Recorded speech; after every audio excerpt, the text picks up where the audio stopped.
Olá, eu sou sua amiga em Jesus. Vamos hoje para mais uma reunião entre você, eu e Jesus. Eu gostaria hoje de falar sobre o saber separar o tempo para Deus e não cair nos enganos da vida. Mas primeiro temos que saber os nomes do Senhor e as suas finalidades. Deus cuida do seu povo quando ele sofre. O nome desse Deus é Yahvé. O Senhor está presente e acessível, perto dos que o invocam por livramento, perdão e orientação. Deus adverte, mas no final julgará aqueles que perseguem o seu povo. O nome desse Deus é Jeová Tsidkenu. O Senhor é nossa justiça. Deus dará vitória ao seu povo. O nome desse Deus é Jeová Roi. O Senhor é nosso pastor. No capítulo 10 de João, versículo 10 ao 11, diz assim: O ladrão não vem senão a roubar, a matar e a destruir. E eu vim para que tenham vida, e a tenham com abundância. Eu sou o bom pastor. O bom pastor dá sua vida pelas ovelhas. Em toda a Bíblia nunca houve algum relato que Deus perdeu alguma batalha. É só ter fé e o mundo espiritual começará a se movimentar. O nome desse Deus é Jeová Sabaote, o Senhor dos exércitos e também o general dos generais. O fiel povo de Deus herdará o seu reino em sua totalidade. O nome desse Deus é Jeová Makdesh, o Senhor que santifica e nos torna santos. E será desta forma que poderemos herdar o reino dos céus. O reino de Deus e as suas promessas. No livro de Mateus, capítulo 6, do versículo 33 ao 34, diz assim: Busque em primeiro lugar o reino de Deus e a sua justiça, e todas essas coisas lhes serão acrescentadas. Portanto, não se preocupe com o amanhã, pois o amanhã se preocupará consigo mesmo. Basta cada dia o seu próprio mal. Neste versículo, onde não se preocupe com o amanhã, nos diz que não devemos nos preocupar com o futuro. Na passagem basta cada dia o seu próprio mal, refere-se que nós devemos dar conta dos problemas diários com fé, confiando que os problemas presentes não se converterão em dificuldades ainda maiores. Temos a garantia de Deus de que eles não vão se agravar mais, e isto é, se crermos em Cristo. Há tempo para todas as coisas. Em Eclesiastes capítulo 3, do versículo 1 ao 4, diz assim: Para tudo há uma ocasião, e um tempo para propósito debaixo do céu.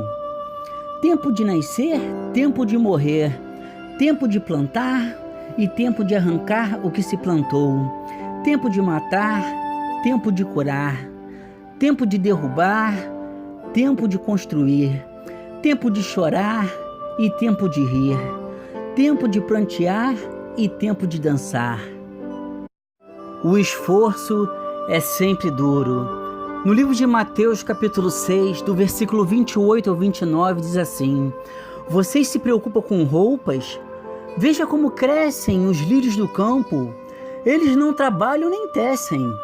Contudo, eu lhes digo que nem Salomão, que em todo o seu esplendor vestiu-se como um deles. O homem cultiva o linho, o trabalho duro. A mulher o tece, a produção. A intenção aqui é afirmar o fato de que a beleza do lírio não tem nada a ver com o esforço humano, mas é toda ela dada por Deus. Temos que confiar mais em Deus, buscar com mais intensidade o relacionamento com Deus, para que você e sua família desfrutem do melhor desta terra. A chuva de bênçãos. No livro de Salmos, capítulo 128, do versículo 1 ao 6, diz assim: Como é feliz quem teme ao Senhor, quem anda em seus caminhos. Você comerá do fruto do seu trabalho e será feliz e próspero. Sua mulher será como videira frutífera em sua casa. Seus filhos serão como brotos de oliveira ao redor da sua mesa. Assim será abençoado o homem que teme ao Senhor. Que o Senhor o abençoe desde Sião, para que você veja a prosperidade todos os dias da sua vida e veja os filhos dos seus filhos. Deus não deseja que desfrutemos do nosso trabalho. Em Eclesiastes capítulo 3, versículo 13 diz assim: e também que todo homem coma e beba e goze do bem de todo o seu trabalho. Isto é um dom de Deus. Comer, beber, trabalhar e desfrutar disso indica que o trabalho é legítimo e obrigação do homem, mas não é o fim e nem o propósito de sua existência. Devemos saber que nossa duração neste planeta não está limitada somente a desfrutar em comer e beber. Existe algo de maior importância entre todas, que é ser pescador de almas, servir ao Senhor, pois este é o plano de Deus. Aonde estiver o seu tesouro, estará o seu coração. Em Mateus, no capítulo 6, do versículo 19 ao 21, diz assim: não acumulem para vocês tesouros na terra, onde a traça e a ferrugem destroem, e onde os ladrões arrombam e furtam. Mas acumulem para vocês tesouros no céu, onde a traça e a ferrugem não destroem, e onde os ladrões não arrombam nem furtam. Pois onde estiver o seu tesouro, aí também estará o seu coração. A parábola do jovem rico. No capítulo 18 do livro de Lucas, versículo 18 ao 24, diz assim: certo homem importante lhe perguntou: mestre, que farei de bom para herdar a vida eterna? Por que você fala bom? Respondeu Jesus: não há ninguém que seja bom a não ser somente Deus. Você conhece os mandamentos: não adulterarás, não matarás, não furtarás, não darás falso testemunho, honra teu pai e a tua mãe. A tudo isso tenho obedecido desde a adolescência, disse ele. Ao ouvir isso, Jesus lhe disse: falta-lhe uma coisa. Venda tudo que você possui e dê o dinheiro aos pobres, e você terá um tesouro nos céus. Depois venha e siga-me. Ouvindo isso, ele ficou triste, porque era muito rico. Vendo-o entristecido, Jesus disse: como é difícil aos ricos entrar no reino de Deus. As consequências devido à ganância. Em 1 Timóteo capítulo 6, do versículo 10 ao 12, diz assim: pois o amor ao dinheiro é a raiz de todos os males. Algumas pessoas, por cobiçarem o dinheiro, desviaram-se da fé e se atormentaram a si mesmas com muitos sofrimentos. Você, porém, homem de Deus, fuja de tudo isso e busque a justiça, a piedade, a fé, o amor, a perseverança e a mansidão. Combata o bom combate da fé. Tome posse da vida eterna, para a qual você foi chamado, e fez a boa confissão na presença de muitas testemunhas. Como orar? No livro de Mateus, capítulo 6, do versículo 6 ao 7, diz assim: mas quando você orar, vá para o seu quarto, feche a porta e ore a seu pai, que está no secreto. Então seu pai, que vê no secreto, o recompensará. E quando orarem, não fique sempre repetindo as mesmas coisas, como fazem os pagãos.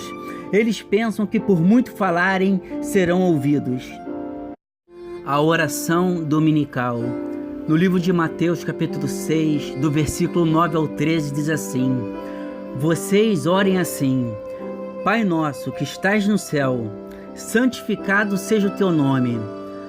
Venha o teu reino, seja feita a tua vontade, assim na terra como no céu. Dá-nos hoje o pão de cada dia. Perdoa nossas dívidas, assim como perdoamos aos nossos devedores. E não nos deixeis cair em tentação, mas livra-nos do mal, porque teu é o reino, o poder e a glória para todo sempre. Amém.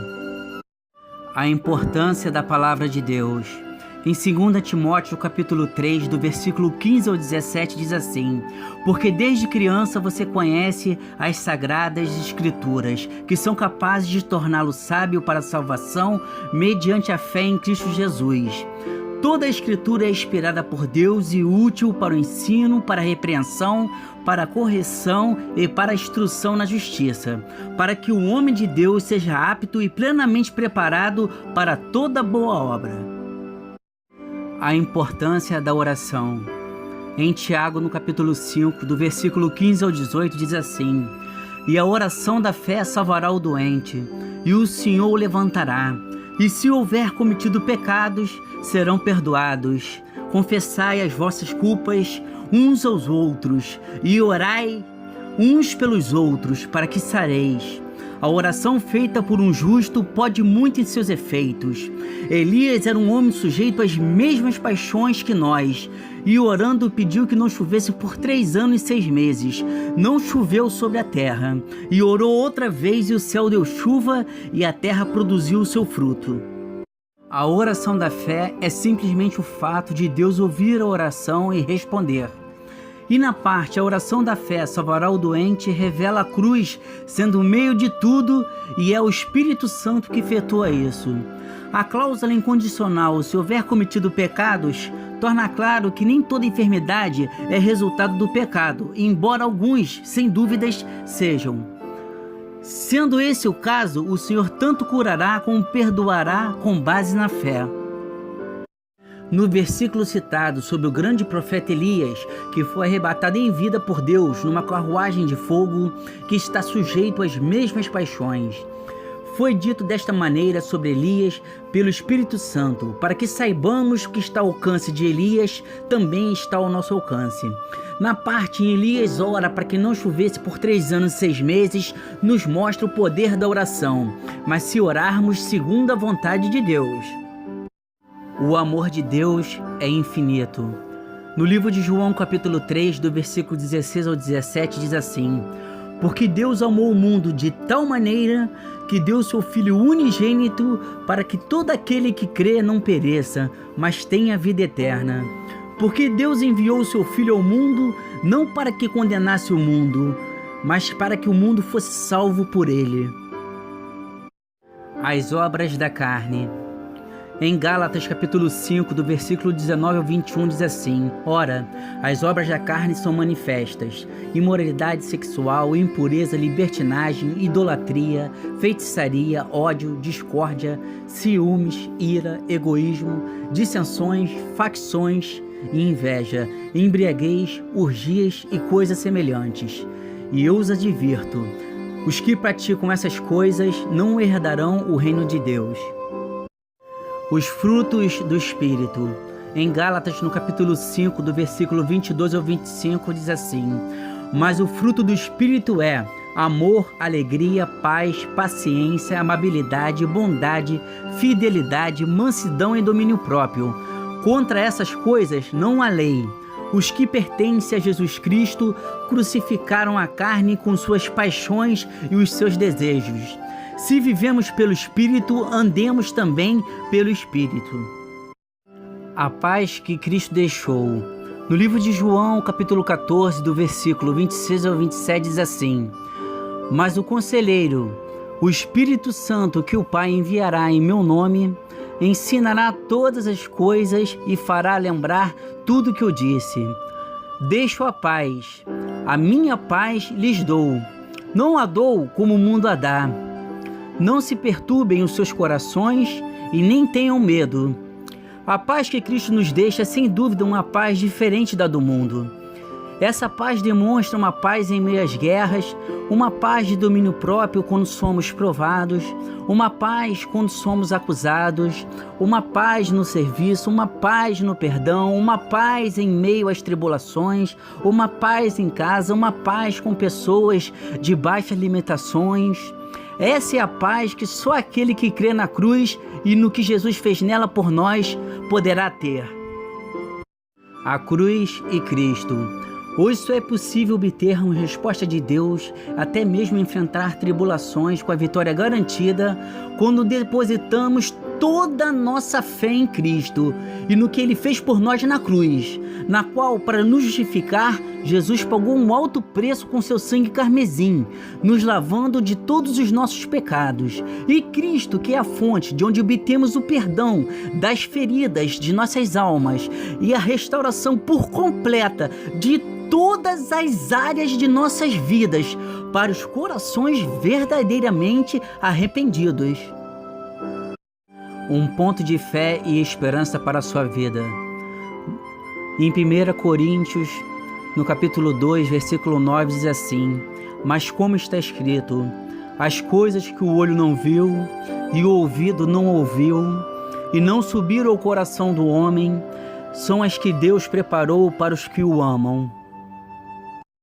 Promessa de vida eterna. Em 1 João capítulo 2, do versículo 24 ao 25, diz assim: Quanto a vocês, cuidem para aquilo que ouviram desde o princípio permaneça em vocês. Se o que ouviram desde o princípio permanecer em vocês, vocês também permanecerão no Filho e no Pai. E esta é a promessa que Ele nos fez, a vida eterna. Quero agora orar pela sua vida. Abaixe sua cabeça, feche seus olhos, coloque agora sua mão no seu coração. Permita que o Espírito Santo venha sondar o seu coração. Permita que o Espírito Santo venha ver as suas necessidades. Permita que o Espírito Santo guie sua vida. Então oremos. Amado Pai, poderoso Deus, Santíssimo, Altíssimo Senhor, é na Tua santa presença, meu Deus amado, Deus querido, que nos prostramos aos Teus pés, Senhor, porque sabemos, Deus, que dependemos de Ti, Senhor. Deus amado, Deus querido, o Senhor é o dono da vida e da morte, meu Pai. O Senhor é o médico dos médicos, Senhor. O Senhor é o general dos generais. Pai, não há nada nessa vida mais poderoso que o Senhor, meu Pai. O Senhor é onipotente, onisciente, onipresente, Senhor. E o Senhor apostou, meu Pai, em nós, pessoas fracas, meu Pai, pessoas, meu Pai, que não podem ser, mas Tua palavra diz que o Senhor escolheu os pobres, os loucos, e transformaram em sã pessoas. Transformou aquele que não tinha entendimento, passou a ter. Transformou aquele que não tinha cura e passou a estar curado. Pegou aquele que não tinha capacidade e o capacitou. Então, Senhor, meu Deus e meu Pai, eu te apresento, meu Pai, essas pessoas que ouviram a Tua palavra, Senhor. Deus amado, Deus querido, meu Pai, venha trazer, meu Pai, livramento, salvação, cura para esse povo, meu Pai, que eles venham entender, meu Pai, que mais vale um pouco na Tua presença do que muito fora da Sua presença, Senhor. Deus amado, Deus querido, confiamos plenamente, Senhor, no Teu plano, meu Pai. Deus amado, Deus querido, faça com nós igual o Senhor fez com Pedro, meu Pai, quando ele estava andando sobre as águas e começou a afundar, Senhor. Deus amado, Deus querido, o Senhor esticou a mão e trouxe ele e falou: homem de pequena fé, assim somos, meu Pai, homens de pequena fé, Senhor. Meu Pai amado, nos ensina, meu Pai, devemos colocar o Senhor no leme do nosso barco, meu Pai, para que possamos, meu Pai, ser vitoriosos, meu Pai, para que possamos, meu Pai, ter livramentos, curas, meu Deus, para que possamos herdar o Teu reino, Senhor. Deus amado, Deus querido, nos ajuda, meu Pai, a ter um relacionamento, meu Pai, mais intenso com o Senhor, a buscar mais ao Senhor, a orar mais ao Senhor, meu Pai, entregar nossa vida toda a Ti, meu Pai, entregar tudo nosso a Ti, meu Pai, e que só possamos entrar, meu Pai, onde o Senhor também possa, Deus. Meu Pai, temos que procurar nos santificar, nos purificar, Senhor, para o grande dia da segunda vinda, Senhor. Nós vamos de foguete direto para a terra prometida, Senhor. Atrasa ou adianta o relógio negro do inimigo, para que não coincida com o nosso, Senhor. Já somos gratos e confiantes, meu Pai, no Teu nome, no nome poderoso que há em Jesus Cristo, pois dele é o reino, o poder e a glória para todo sempre. Amém.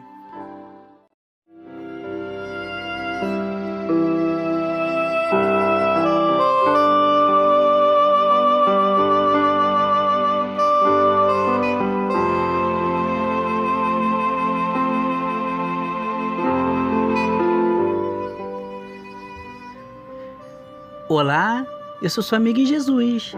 Vamos hoje para mais uma reunião entre você, eu e Jesus. Eu gostaria hoje de falar sobre o saber separar o tempo para Deus e não cair nos enganos da vida.